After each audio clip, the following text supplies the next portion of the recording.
side, Levy, he gets the white pieces.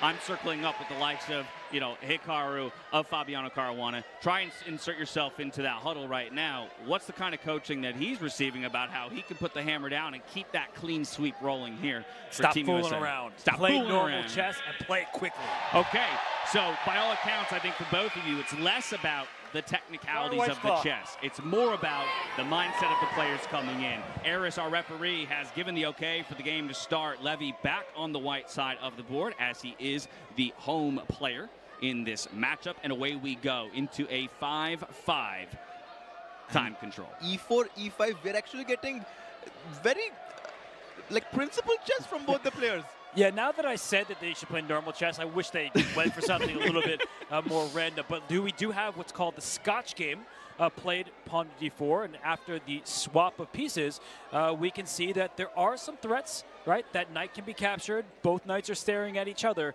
But for the time being, everything is well defended. Sagar is taking his time on the third move, which shows that he has not predicted this. He was not anticipating it. And Levy's like, yep, I made a good choice in the opening. Bishop to b4 check. Good choice from Sagar. It's not the most common line. It's becoming increasingly popular. You see him laughing. He's like, you don't know this, buddy. Well, and really, there's three ways to respond to this, right? The knight can come out and block, the pawn can move forward, or the bishop can come out and block as well, right? Offering the trade. Yeah, and even the bishop here is available. It looks like a rough move because the knight would have been hanging, but it actually tactically was sound. It's a good call dash. And that bishop, it says, all right, you attack me, I'll move back. I think that Levy should continue with his normal development, but I feel like Sagar actually knows more than he initially let off. I mean, if you think about it, he allowed this move pawn to c3 for free for white, but now the point is that the white knight on b1 does no longer have the square on c3 to jump to. That's a good point. It's going to be more difficult to develop that knight or take more time to get it to a square that feels impactful and useful. But that is 3 bishop moves in a row there for Sagar Shah. And typically, again, at my level of play, when I'm looking at getting better, it's an often repeated thing. Early in the game, development is more important, and what hinders that is having to move the same piece multiple times. I've effectively given you 3 moves to develop, and even still, only 2 of my minor pieces are out on the board. When you have millions of subscribers on YouTube, you can get away with breaking whatever principles. you want. That's actually what they say. It's not, learn enough and then you can get rid of them. It's just get all those YouTube subscribers. But in all seriousness, what Harshit said was a really good point. He provoked this move c2 to c3 to take away that knight's access, so white cannot as easily develop. Black is going to try to develop on the king side of the castle, like knight f6, immediately putting pressure on the center. And I think Sagar really is playing nicely, and I truly believe that he tricked Levy a little bit. Ooh. He acted like he didn't know what to do in the Scotch, but he seems quite booked up. He seems quite booked up, and look at the bar, look at the clock.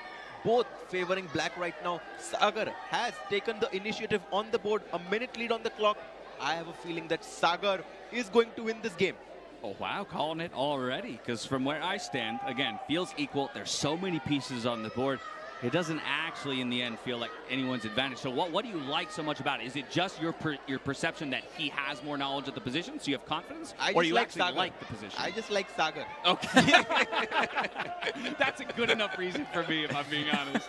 I like him, too. I like them both. But that's the problem, is everybody likes him. So, that means that every game he plays, he should be doing well. Yeah. So I second what Harshit is saying, because I know that in all seriousness, he's looking at this position like, that's a tall pawn.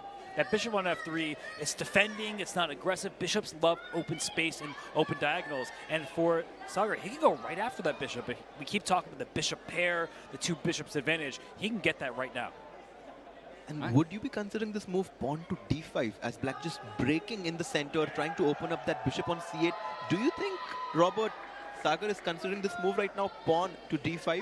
He'd be a braver man than I, and I think that Harshit, you're suggesting some great moves. d5, it looks risky because you will allow white to take this knight on c6, but no, he says, not in this game. Double pawns, I actually find them quite bad in blitz chess. And pawn structure is often overrated, but in blitz chess in particular, you start worrying with the long-term issues. Pass pawns, not easy to obtain when you have double pawns. They also, pawn's best friend is another pawn. You want to protect with pawns, not have them stacked in front of each other. That's interesting. That almost goes counter to what I maybe would have thought. I would have thought, to a degree, in the faster time controls, you could take, more risks or have maybe quote-unquote worse positions because everybody's moving with imperfect knowledge and not enough time to calculate. But in this case, you're saying, no, that's absolutely okay. I would say dynamic risks are often great in blitz chess, but static weaknesses, that's where the struggle occurs. Gotcha. Okay, well, so can we create those static weaknesses? That becomes the question here for Sagar Shah. Still trying to get a point on the board for Team India as we're in our second bout between him and Levy Rozman. 3 minutes on the clock here for Sagar. Blitzes out a move. D5, the pawn break in the center that we were talking about, he goes for it. And he also always has the ability to take that, chop that bishop on f3 when he wants, getting that strategic advantage of bishop pair. Is that starting to feel like the face of regret there on Levy? Time is starting to slip away. Almost half of a bank to deal with of his opponent. And you can kind of see it. I don't know if I'm in a comfortable position anymore. Yeah, it's all funny when you're riling the audience up, but the jokes are gone. Sagar is like, I'm going to take you down. And look at this. First the D pawn, now the C pawn, attacking a knight in the center. And white center is on the verge of collapsing if he's not careful. It's all about who gets the last laugh. Sagar very serious right now.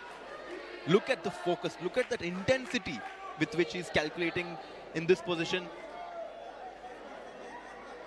The time. The time is going to become an issue here for Levy now. Again, just a quick reminder for everybody. Once they dip below 1 minute, you will get 1 second increment per move that you make, up until the point where you go back over a minute. But that is going to give Levy at least something to fall back on in terms of not losing too much on time. Still it's an a new opportunity feature. to be flagged, though. That's not what you see in everyday tournaments. The ability to give increment only once someone is below a certain time quantity. That's an awesome addition to this event. And that's thanks to Tag Heuer, one of our incredible partners who had to develop that new clock and timepiece in order to effectively deliver us a tournament like this. Absolutely. And look at the position now. The two knights on D2 and C2. It's been a long time since I've seen two knights next to each other on D2 and C2. Not what you advise for your students. And look at this. He's saying, yeah, you have these really passive knights. I'm going to press forward, and that bishop that made so many turns, it's about to stare towards the white king. And look at the smile, that wry smile on Sagar's face. Oh, shoes on the other foot there. Levy entertained the idea of a draw when maybe he could have reached for more in game one, and that decision might come back to bite him on the tail of trying to be the showman that he always is. Coulda, woulda, definitely shoulda, because Levy right now is in huge trouble on the clock. He has the worst position over the board. I really like his last move, though, because Harsha was correct to criticize those knights that were just sitting next to each other. That knight would like to pile pressure on a pin piece, everybody. That knight on f6 cannot move without black losing the queen behind him. Yeah, I mean, he has found a great resource to try and reroute this knight to d5, as you mentioned there, Robert. What does black do now? I like this move, bishop to e6. I want to stop that knight on b4 to come into d5 and put pressure on my knight on f6. Bishop to e6 is my prediction. And he'll find it. Yeah.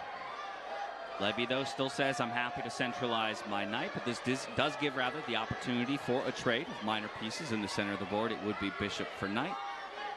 By the way, the heart rate, you can see 127 for Sagar, and they have a green heart, which means that they're not very stressed. But look at Levy, his heart is red, which means he's stressed right now. Yeah, so maybe lower heartbeats per minute, but ultimately feeling the pressure of the moment just a little bit more. There it goes. We're going to have the knight fall away. Would expect capture back, logically. Why are we thinking? It's a good question, whether to take the knight on f6 first or take the bishop right away. He takes the bishop, and now for Sagar, he's got a number of options. This pin is really annoying. I would try to break the pin either by pushing my pawn to attack the bishop or bring my queen up. Either way, this pawn on d5, it's worse than its counterpart on d4. Guys, it's bullet chess now. Let's go. That's right. Just dipping under a minute himself here at Sagar. So each will get a second back per move that they make. But the red is on the clock, and that's when you might see the heart rates change. And things are going to start to pick up pace. And there was a bit of emphasis with that capture. Sagar took the bishop, and he kind of screwed that knight in there. And here goes the d5 pawn. So right now, black is up a pawn. But look at the shattered kingside, the weak squares. Right in front of double pawns is a square that white can take. At one point, there was a minute-and-a-half advantage all the way over in Sagar's camp. Now it's only down to about 15 seconds between them. So things are getting a little bit tighter. And ultimately, Levy is still fighting. He's fighting, but he has 20 seconds on his clock right now.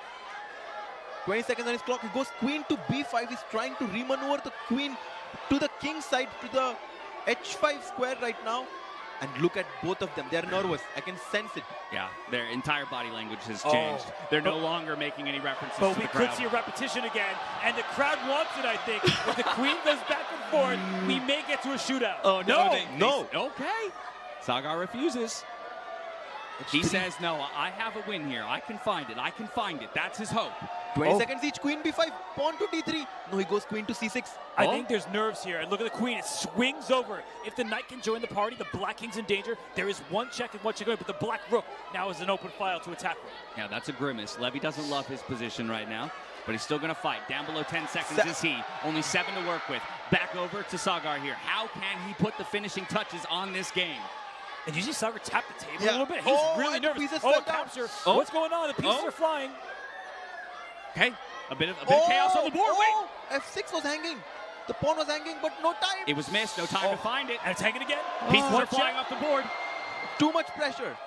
But both 52. sides are in a tough spot because both kings are in danger. And we're in flagging territory. We've already seen one game decided by What? a flag. Wait. What? Give him 15 seconds extra.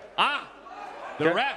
ref has stepped White's in. next, right? 15 seconds awarded Just to move, okay. Levy, likely because of that Start mix-up black of pieces. Yep. It ate into Levy's time. That is a part of the rule set here. The referee has the ability to give 15 seconds to a player if their time was chewed into due to the play of another person. So Sagar here now with only 1 second to go. He's got to make a move, and he does. All the pieces drop, and Levy's completely winning. And Levy's winning. Oh, my goodness. It's over. In the end, the Really? winner comes through. Time. Wow. What a game. Time in the end will be the decider. Levy, Rozman. They brought us to a second game. It was 5-5. What a show by the two of them. But you